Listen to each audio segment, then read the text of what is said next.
Oh my, that was all over the place. No, I mean literally, it was all over the place. I mentally prepared myself for disappointment this week after how surprising Village of the Angels turned out to be, and boy was it worth gearing up for. Too little and too much happening at once, the cliffhanger being untangled within seconds after the title sequence, and what could have been a long-needed Dr. Light episode for this era turned out to be more of the usual Chibnall malarkey. So much unexplained bullshit, so little time. I'll be breaking down this episode into its respective narrative paths, of which there are many this week. I'll discuss their strengths, weaknesses, and how it ties into the series as a whole, but first, a word from this video's sponsor, Atlas VPN. They're practically famous now on YouTube. Why?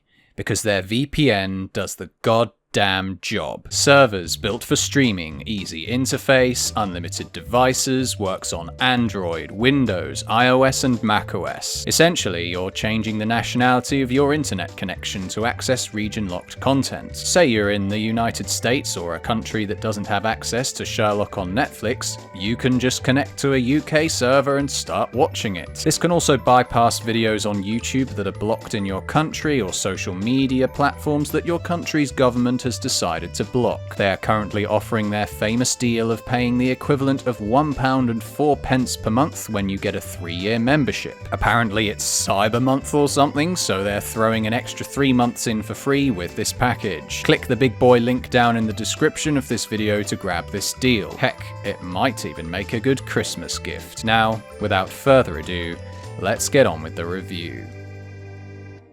Like I said, this series has had an appalling track record of getting the characters conveniently out of their universe-destroying, time-breaking, weeping angel flying the TARDIS cliffhangers, and this episode is no exception. I was so disappointed that the Doctor was only an angel for what, 30 seconds before being defrosted, and finding out the angels did this to amuse themselves? As previously discussed, Angels talking sucks balls, and the Doctor getting frozen again by the end of the scene proves it was all just pointless. She then comes face to face with Division, which has to be the most cryptically explained aspect of this show ever. The Sakura Division hub certainly looked impressive, but nothing else about these segments really impressed me much. Oh, apart from illuminating what the gap between two universes looks like, but even then, such a concept is simply too big to comprehend. For anybody not quite in the loop, this character is Tecteun, the individual that found the Doctor at some wormhole in space, took her back to her planet Gallifrey, watched her regenerate after falling off a cliff, and then took the ability to regenerate for herself and her mates to become Time Lords. That's the long and short of it, but this being tacked on to the previous series' finale, the Doctor, and by extension the audience, were just forced to accept this scenario as fact, instead of the Master making up this elaborate story just to fuck with her. Is what the Master told me true?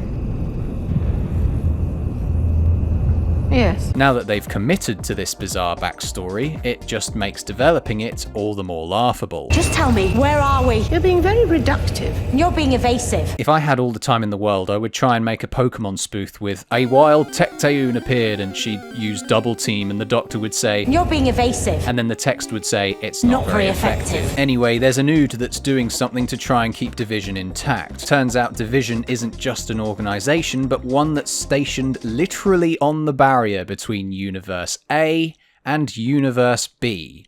Yes, you heard me right. I believe there's the whole universe that the show has covered, A, and there's another one where the Doctor allegedly came from, B. Chibnall unironically used the word multiverses, which made me cringe so hard. Basically, the Time Lords became a bit big for their own boots, becoming an intergalactic empire who didn't like the little planets and civilizations. I was always under the impression the Time Lords had a bit of a god complex anyway, so I'm not really sure this strikes me as news. However, I've not watched enough Classic Who to be able to judge whether my impression is valid or not. Tecteun then explains some more garbage that makes this whole scenario all the more baffling. As we near the end of the old universe, Division is moving into the next. The crossing is in progress. So basically, Division used the Doctor as their reason for ending the old universe, comparing her to a virus that stains everything she touches. Instead of letting the Doctor just have her cake and eat it, they want to exterminate absolutely everything inside the old universe and move into a new one. You know, it's troubling me to even describe Division as they, when out of the 4 confirmed characters to be Division members, only half of them are still employed. So when Tecteun describes how colossal this organization is, it's difficult to see it as anything other than a woman with an ood and a bunch of weeping angels at her command. With this aim, they created the Flux to destroy everything. Apparently the Doctor blasting the Flux with vortex energy disrupted it. I'm just glad we finally have a reason why the Flux hasn't done as much damage as I was hoping it would. Then again, it certainly felt rather convenient that this very moment was all it took to stop a gigantic universe-destroying machine, and that Division didn't have the foresight to remove the Doctor and the TARDIS before unleashing the Flux. I think the most interesting part of these segments was how Tecteun rescuing the Doctor all those thousands of years ago was compared to the Doctor's own selection of companions. What do you do, Doctor? Pick people up, take them with you.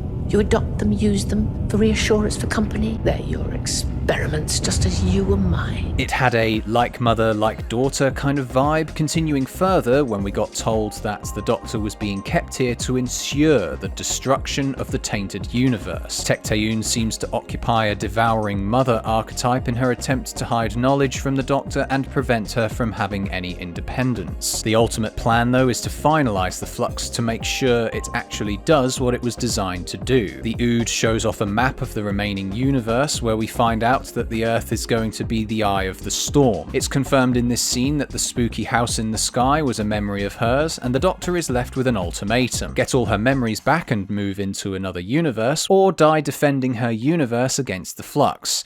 Or there's a third option, where the Ravagers just interrupt this overly long conversation to kill Tecteun and make everything a bit more awkward than before. The companions, meanwhile, are doing the Grand Tour in 1904. This episode spams us with more ugly yellow impact text than the eyes can deal with in the space of 45 minutes. All this station hopping allows the story to gloss over some rather important details. Dan, Yaz, Peggy and Jericho were left stranded in an empty village in 1901 at the end of last week's episode. This scenario takes place 3 years afterwards without any mention of how they've managed to fund this extravagant world tour and the fancy costumes they find themselves in. Peggy, who bearing in mind is a young girl whose carers were disintegrated last week, isn't even mentioned. So much for Yaz's duty of care. We're gonna get you back, Peggy. The group then find themselves inside a tomb or something, and apparently Yaz had earned her trade by understanding pulley systems. And you still haven't figured out how to balance the counterweight pulley properly. Almost. It's not entirely my wheelhouse. This leads me to introduce another problem with this episode: the comedy. I honestly found so much of this episode to be either completely unfunny or unintentionally hilarious. The only time I laughed genuinely was when the one character who has no sense of humour couldn't quite comprehend a metaphor. It is too late. Never too late. I'm very good at pulling rabbits out of hats. I have no rabbits It's a metaphor. or hats. Honestly, it doesn't matter. It goes without saying that comedy is subjective, but these two blokes that have had very little development bouncing up and down wasn't exactly what I'd call side-splitting. The same can be said for the seer that they found in Nepal, who is honestly painful to watch. Teasing you again! Isn't this just what you've been doing this whole series, Chibnall? I mean, Yaz just creeping up behind Dan after standing right next to him, just... Ugh. Yaz finds the cup she's been looking for and feels bad for stealing it and breaking the ceiling. Once again, this series remembers that Yaz was on the Force once upon a time, then proceeds to forget about it when it's convenient. We appear to have a dead waiter in our cabin. What if someone walks in? Come nightfall when it's quiet, shove his body overboard. What? Then they're in Constantinople, another expensive journey added to the tab. Despite the fact they would need a reason for travelling there, only when they've arrived does it appear that they actually divulged such reasons to each other. If you can decipher those markings, we should have a date for when the world is going to be in terrible danger. She's matching the symbols to the ancient panels. We should have a translation soon. Basically, this pot can decipher the exact date the world is going to end. This sort of thing happens pretty much with every jump. A character who probably shouldn't know why they are where they are just spews a load of exposition to contextualize these lavish locations. An assassin also pursues the group, who initially tries blowing them all up and then attacks them on a boat with his bare hands. This was a rare time in the series where the characters actually felt like they were in danger. There's also a scene where the Doctor is all like, "Hey up, in case we get separated, here's what I want you to do," which is just pure dribble. Like I said in my review of the first Flux episode, I don't get this pair's relationship at all. It just felt incredibly forced when they both claimed to miss each other. The trio then found themselves in Nepal with new climbing gear and more clothes, more things added to the tab, which hilariously didn't look like Nepal. Well, no duh, Harry. It's not like they could do any overseas filming last year. You said that yourself. Knowing that, though, you'd think they wouldn't play a big game of pretend, having the characters jumping from one location to the next. At least here, Jericho functions as a character in leading the gang to this seer on the mountain. He essentially tells them to seek out Carvanista, so they go on another all-expenses-paid-for journey to fucking China just to paint a message on the ground that Carvanista can see in the future, as though all the surrounding vegetation wouldn't just grow back and cover it over the next 117 years. I just loved that whilst these British people were coming along chopping down the area, armed with mountains of paint for what appears to be several months, going by the length of Jericho's beard anyway, no Chinese people seemed to give a shit. Back on the boat, our weird recurring character Joseph Williamson pops up, ranting and raving as usual. This time though, the characters decide this historic philanthropist is worth paying a visit in Liverpool. The tunnels are, for anybody interested, genuinely real and are being rediscovered and restored for tourism in the present day. Nobody knows what purpose the tunnels were built for, but the most common belief was to employ the poor. This was nodded to during his first appearance in episode 1, and I think they did a really good job at creating this super eccentric mole man that dedicated the latter parts of his life to overseeing the creation of these tunnels. You're not a ghost, are you? Oh, was that ghostly, sir? Did you feel it? Part of the folklore also suggests that Williamson feared the end of the world, and that the tunnels were to be a refuge for the coming apocalypse. This was also suggested in the opening episode and ties in with Yaz's explanation of what they're doing there, which incredibly matches Williamson's own apocalyptic imaginings. To see him shaking Yaz with such gratitude shows that maybe he was just a grieving man in need of somebody to talk to. The producers have taken the tunnel's mystery purpose and created their own spin on it, that the tunnelers found several teleports in a room leading to different points in time and space. I really liked this idea because it piqued my curiosity about these different places. Unfortunately, it gets interrupted by the Sontarans, so hopefully we'll see where these doors lead to when the gang have to make a quick exit next week. We also have the Grand Serpent shenanigans, which, for the most part, were just totally bewildering to me. We found that by the end of the episode, the Sontarans are working with the Serpent to claim Earth. If he's in league with time travelers, then yes, he can jump into windows of history when he needs to. It just seemed so spontaneous to have them be in leagues with each other, despite never seeing them so much as talk to each other in the show, nor do we have any idea about the organization the Grand Serpent is in charge of. The latter part clearly doesn't matter though, seeing as he's doing all these assassinations and scheming all on his own. Well, except for possibly the most important assassination of the lot. You could probably call this the unit origin story, which I didn't mind so much, but I know a lot of people can get hard as a rock at the mere mention of it. Moments like this especially. That's our new corporal.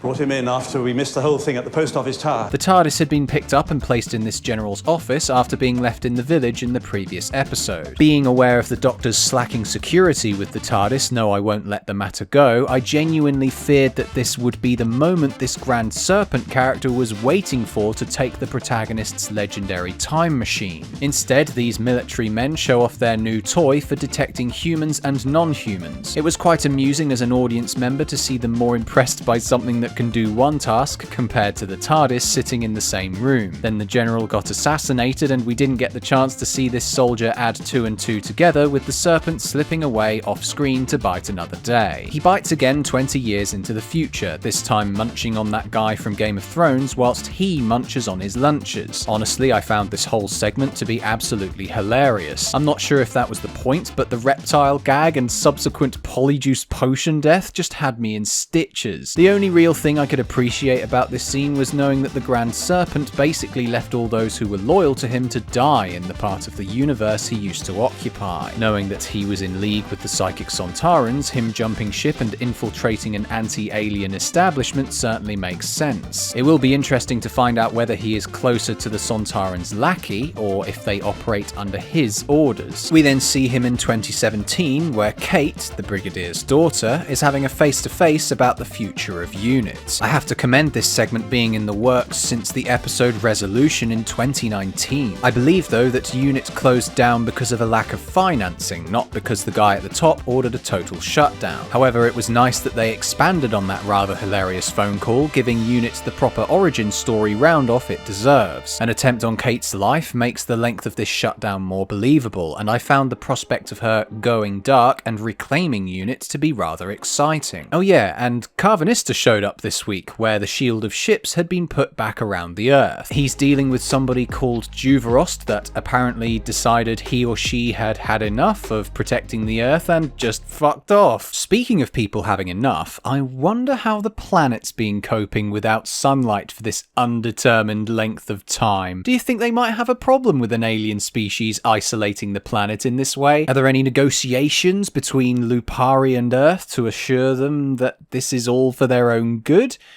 No.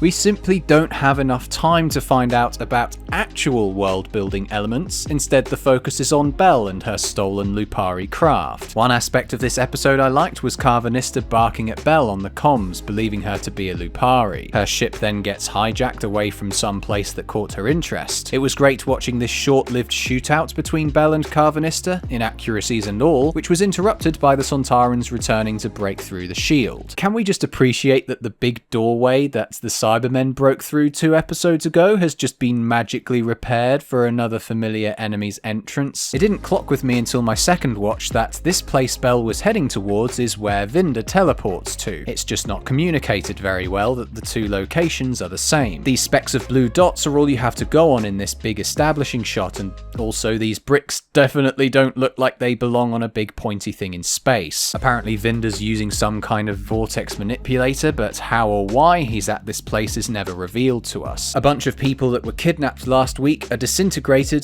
to power the pair's ability to teleport to Division. More cuckoo dialogue then gets thrown our way as well. Your role here is simple. You are space, and we are time. You feel the time force growing. And Vinder was then cornered and absorbed by the passenger, whose interior didn't look as hellish as I was imagining it to. He found Diane in there, and that was literally all that happened to him this week. So, did it suck? Generally speaking, yeah. It's more hot air to build up to the finale, which I am somewhat intrigued by. By the time we had slogged through enough bullshit to come out on the other side with the unit shutdown and the Joseph Williamson stuff, it felt like they were finally onto something. The journey to get to those places, though, baffles me at best and frustrates me at worst. Once again, I don't even know what the point of including Belle and Vinder in this story was. They literally did nothing this week. All the stuff with the Doctor and Tecteun didn't really captivate me either. Maybe the finale will make up for it all. If you liked this video, subscribe for more like it in the future. If you loved it, please consider supporting the channel over on my Patreon page. Thanks for watching. See you all next week.